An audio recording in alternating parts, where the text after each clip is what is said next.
Hi, it's Juris and welcome to Tattoo Shop Talk, and today we are talking tattoo stencil machines, or one particular machine. This one you may be familiar with. This one was my favorite one, and yeah, it was my favorite one because there's a new one out now, and it's this one. It's by 3K Instruments and it's called TIM or TIM, this here.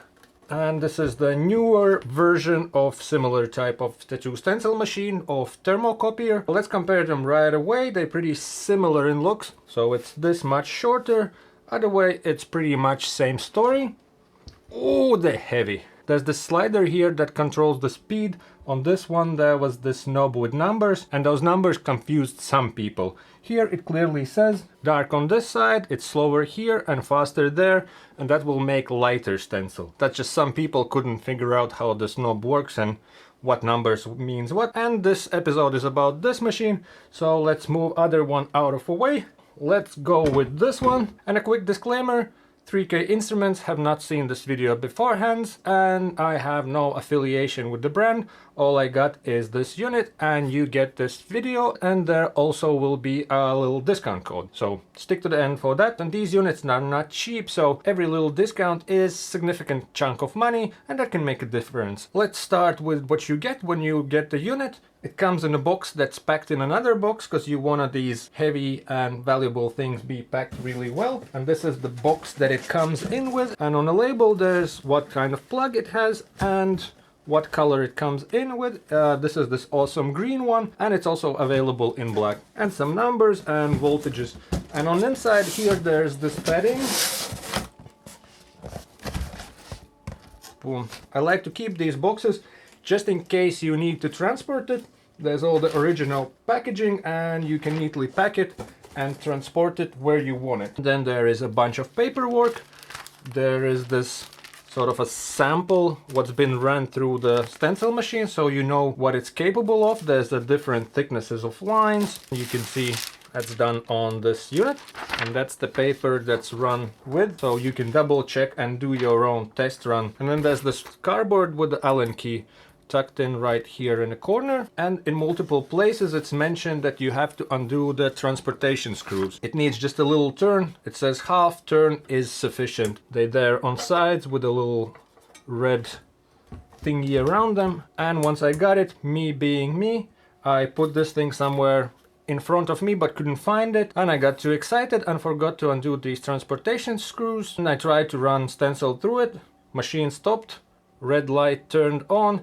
So it's good that it has some sort of protection. It's not gonna allow you to mess it up. So let's call it a dumb-proof machine. And I had a little panic because I thought I messed up the unit on the first second that I tried to use it. But it was all good. And then there's a quick instructions on how to use it. Again, open the transportation screws, and then there's also more detailed instructions on the webpage on 3kinstruments.com. And there's also this QR code. I don't know if it's gonna pick up. You can try to scan it, and that will take you to the 3K Instruments page. And looking at the unit itself physically, so there is power cable where to plug in. It comes with these serious cables because it's a serious machine that requires serious power. On off switch, another QR code, a bit of information and warnings. And what's cool, there's this little sleeve on the back. It has here these short instructions.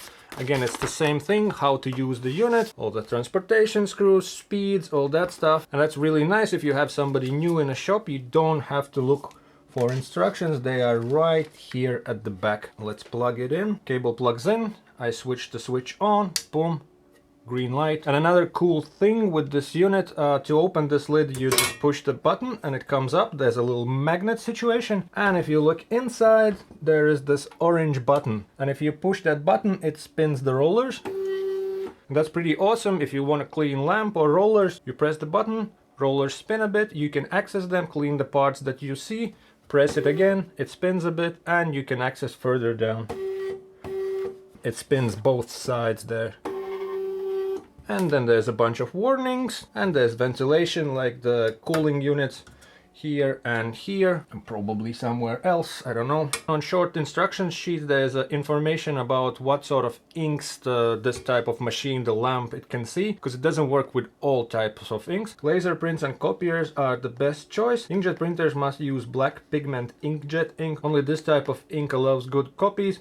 by generating enough heat. Standard SMYK SMYK for color inkjet printers mostly don't work. I have in the shop front some cheap $30 Helvet Packard printer. It's one of those desk jets, inkjets 2620, and it works fine with that one. And then I have this big printer at the back here in the office. It's Konica Minolta BizHub C250, and it works even better with this one. But this is like a big office type of printer, and that's one thing to keep in mind, to maybe check with manufacturer with what type of inks this machine will work, because it doesn't work with all. We had one fancy Canon printer in one shop where I worked, and it had like a bunch, like 8 cartridges, and it just didn't see the ink. Check with manufacturer, will it work with the printer that you have, or maybe it's time to invest in a better printer, because it's always good to have a good printer in the shop. This unit came from 3K Instruments, and it came with 3 length sleeves. It had the standard A4 looking one, then it had one which is more like a half size one, and it had this long one, and this one can house a long stencil paper. Like this is the Spirit stencil paper, the longer version. This is the A4 one, and it can house this one with a bit of extra space. This part that it's not coming up right to the top, that's also important. I will touch on it later, but this is the size, so you can see, and it works fine with Spirit stencil paper. It also works with the green stuff that they have, which is not really green, it's more like this minty stuff. With the standard Spirit papers, it should work just fine. Manufacturer mentioned that down the line there was some changes within stencil papers themselves. Older units might have some issues. This is a new machine. It's designed with keeping all the things that are now out there, so this is more like up-to-date machine. And that's also what's mentioned on their descriptions, that it's improved version of this machine. On inside there should be some sort of new systems with all the rollers and reflectors and all the good stuff. It's also designed in a way that it's easier to repair if anything happens. These don't break that easy. The one thing that breaks sometimes it's the lamp, and I only know one time when the lamp broke, and it was after some 4 or 5 years of working with that machine. And it's also designed to be more energy efficient. It should be 20 to 25% more efficient than previous model, and in these energy hungry times, that's a nice thing. Well, it's always a nice thing. So this is sort of leveled up version of the one that we are all familiar with. Now let's run a few stencils through it. The machine is switched on, green light is on, and this part is where we adjust speed. So darker on this side, it will go slower, and lighter on that side. Basically the idea is the slower it goes, the more it gets exposed to heat or whatever the magic works, and the stencil gets darker. Or if it's too slow, it gets blown out. And if it's too fast, then it's too light, or maybe not even there. I have here some random designs that I picked up at the shop. Some are done, some are not done, but let's see how it works. I like this one, a little bat that I did on a gentleman a while ago. Let's run it through. Let's take a sheet of stencil paper. And the good stuff is that you can use only as much as you need for the design. So if design is this big, you cut out piece that size. And I like to cut them to the size because I think if you mess up something and you run it too slow, it can also mess up the whole sheet. So if you cut it out to the size, then you only messing with this size of a sheet. That's the one that you can mess up. Let's remove this unnecessary part in the middle. And I like to keep the yellow part on because I find that it's less harsh that way if you keep the back on. This machine's been here standing for a couple hours, so I will run it as I usually do. And this would be the first how I run it. Let's say I come to the work in the morning, I pack it sort of this way. I don't put it right up there. This gives enough time for the lamp to heat up. And I find that magic happens at around number 3. That would be for the first stencil. Let's put it even a little below 3. You feed sleeve in this way.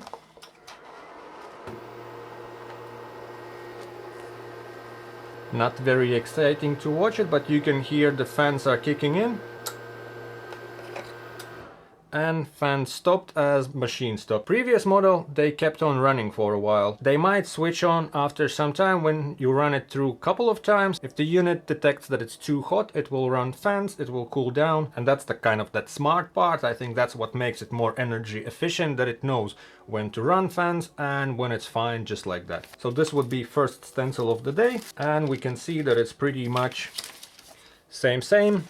I would say it's a perfect stencil for me. Let's run through a smaller bit and That's the cool stuff, that you can use every little scrap of stencil paper. In the shops where I work, once we upgraded to this type of machine, we've saved on stencil papers a bunch, because every order we made, we would order like a pack of stencil papers. Once we got these units, it would be only in every third or fourth order when we would order a pack of stencil papers. Put it in there and let's run it a tiny bit faster.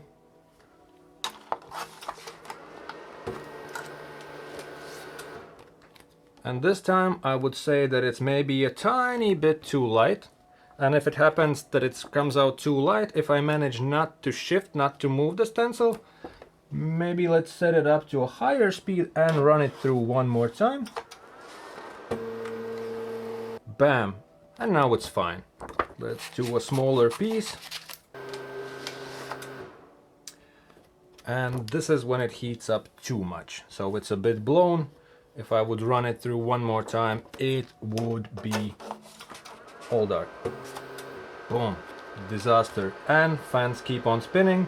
So now machine knows that it needs to cool down. I mean, it's a design. So that was just to demonstrate the principles of how it works. The longer the exposure, darker design or blown out design. And it's good that you can cut all these little pieces and save on stencil paper. Downside of it, that you need to organize that place where you hold those scrap bits of stencil papers, because those things can get messy. And I've seen people getting annoyed with that stuff in multiple shops. But that's the organizing part, and that's on you. Speaking of what speed you want to run your stencils through, you have to play around and find the one that works for you. You will probably sacrifice few stencil paper sheets just to find out what works best for you, for your type of designs, and probably for your printer's ink, so those all things match. I worked in shops where people do all sorts of styles, like including realistic, traditional, neo-traditional, and also a lot of walk-in traffic, and this machine was like gold for that type of shops. I'm not sure if it will work for all styles, maybe some super fine line type of things or some specific styles. Maybe this would not be the best choice. Probably you can figure out the way it works. And this one in this new color, even if it would be exactly the same machine that previous unit that I talked about, which was my favorite, just this color sells the machine for me. On a cooling note, in the previous shops where I worked, we were switching the machines off after you run it, because the vents are spinning and they make noise, and we're like, alright, it's making noise, let's switch it off. Later on we realized that it's not really that great of an idea, and I heard in some shops that messes with the lamp, because cooling is there for a reason, so let it cool down, let it run. If you're having a busy day or you're running some sort of flash event where you have to make a lot of stencils one after another, these machines at some point can stop because they really need to cool down. I'm not sure how healthy it is to do, but you can also open this part up and that allows more airflow, and I guess that would cool it down faster. Obviously there's a bunch of warnings that it can be hot and there's a spinny part. That's one thing to keep in mind. Maybe don't open it completely, but at least open it this far. And if you know why it's not good to keep the lid open, then leave that in the comment section, so we all learn something. These designs that I ran it through were made on iPad, but what's cool, it also works with markers. So if you are the type of person who designs the two designs on paper, it also works with markers.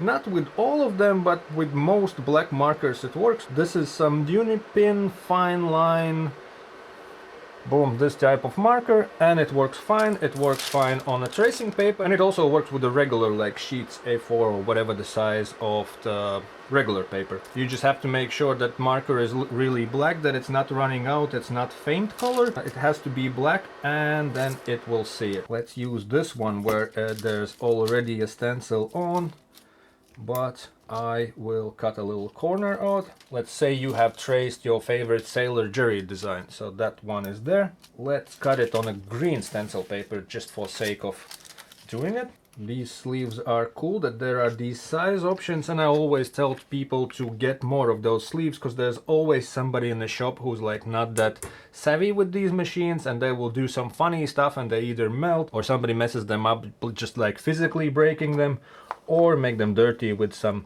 design mishaps. There's your little triangle, so somebody wants a little finger tattoo, and this is a bit more blown out. This is on a green paper. Still usable, but I would prefer it a bit thinner. Real old school vibe. Bam. but it works with the green paper as well. That's the thing where you have to play around and see what works for you with the type of stencil paper you use, with the type of like a media that you feed it. Is it a tracing paper, a regular paper, printed on iPad, and how dense is the ink and all that design. So that's where you have to play around. And there's different sizes of sheets for different size designs. And as the principle is that it heats up, if you run first stencil on like 3, then you run next one, maybe you want to move it a bit faster, so just it's not exposed to the heat or the lamp or the magic for too long. That's also something that you will get used to with time. The more you use this machine, the better it gets. Also, I find that like first it's kind of like a bit uneven when you just get the unit, but the longer you work with it, the more you figure it out, and it feels that it also gets more stable when it sort of gets worked in. And you can get creative with the way you cut them out. You can also be that maniac who cuts out from the center and leaves that stencil paper. Another way to use these stencil machines, and it also has been mentioned in comments on previous reviews, you put the sleeve in, it starts to heat up the lamp, but you don't touch the rollers. So you wait 2-3 seconds, the lamp then is warm, and then you push it further and it rolls through. So kind of like that. 1, 2, 3. Cool, let's run it through one more time.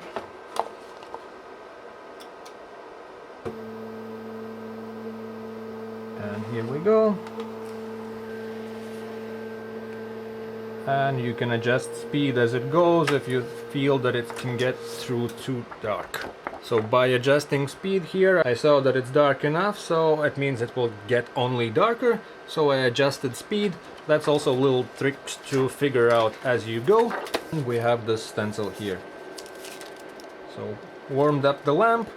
I'm not a fan of that method because I think that defies all the energo-efficient features of this unit. But now you know there's also a little trick. If you want it darker, maybe without running through multiple times. And on a sleeve note, don't leave any part of design which is not under the stencil paper. I had this situation here where I had printed bigger design that I had the stencil paper, and I decided to leave it in, and it's sort of baked in a sleeve. I can't get it off. I tried with all sorts of stuff. It's there, and it also interferes with designs, like there's some lines there. My recommendation, get more of sleeves because they are useful, but this part I can still use it. If I wouldn't be lazy, I would probably cut it off and have this sort of shorty sleeve. And those adjustment parts, don't take it as like it should be on 3. At least what I know from previous type of units, in every shop we ordered a new unit, the speeds were a bit different. For some machines it was 5, for some it was 7, and I would guess that it's same here. They are these mechanical units, and there's probably some mini things going one way or another. I am curious, I want to run that sort of beginners, that sample sheet that it came with through the green paper. On the previous machines, what was cool, it was mentioned on this paper, there was like, this paper was run through the machine on speed, this and that. That's good to know, so at least you have some baseline to start with. This one just says like, look, there's a sample. Would be cool if there would be a number. Recommendation for manufacturer. The person who does that first stencil sheet should write, it's on a speed number, this and that. Since cooling is working, I guess it's warm enough. I'll put it on 3? No, 3.5. Faster, faster, faster. Faster. So I guess if you use green paper, you have to run it a bit faster, but you can see lamp is hot enough. It covered all the sides. With my cheap HP 2620 printer, I find that ink sometimes it gets more faint, sometimes it's sort of more faint to the sides. But the little trick, and when it's warm enough and finding the right speed, will do the trick. Please only use templates based on carbon toner, so I guess that's what this one is printed out on. And I messed up a sheet of stencil paper, but that's what curious people do. They mess stuff up because they want to know how things work. If you have this type of unit already, let me know in the comment section what speed you use for stencils. Even within same brand, each unit can be different, so just I wanna know what's the sort of spectrum when it goes from. Maybe it's from 2 till like 8, or maybe it's 3 to 5, then it's very reasonable sort of short variable. If you do style where this machine wouldn't work for you, also let us know in the comment section, because it's interesting to know what styles are best for this type of machine. Like I said, in just like your regular shop or in a shop with a lot of like walk-ins, this is perfect. Super efficient, time-wise, material-wise. I love this stuff, this new color. So this is sort of upgraded machine. It's newer machine, so it's made with all the new stuff, new technologies, new supplies, what's out there. Like I mentioned, should be more energy efficient. I'm not really electrician guy, I don't know how to test it, but I trust the supplier, and you know, it's made in Germany, so they know what they're doing, quality products. But this is my kind of like review, overview, and how to use this unit. And it's not a secret, I love these machines. This unit is not cheap. You can check in various like suppliers what they offer. This unit comes from 3K Instruments, and they offered you a little discount, so the discount code is in the video description. Place orders on 3K Instruments via email. Also, if you have any questions about these machines, then contact manufacturer. Email is in the video description. Also, discount code is in the video description, and link to 3K Instruments webpage as well. If you have any thoughts on this type of thermocopiers, stencil machines, then leave your thoughts in the comment section. If you are awesome, then press like on video. If you are super mega awesome, then share this video so other people can check this product out as well. Do all the YouTube stuff. Thank you for watching. See you in the future episodes. Bye. Peace.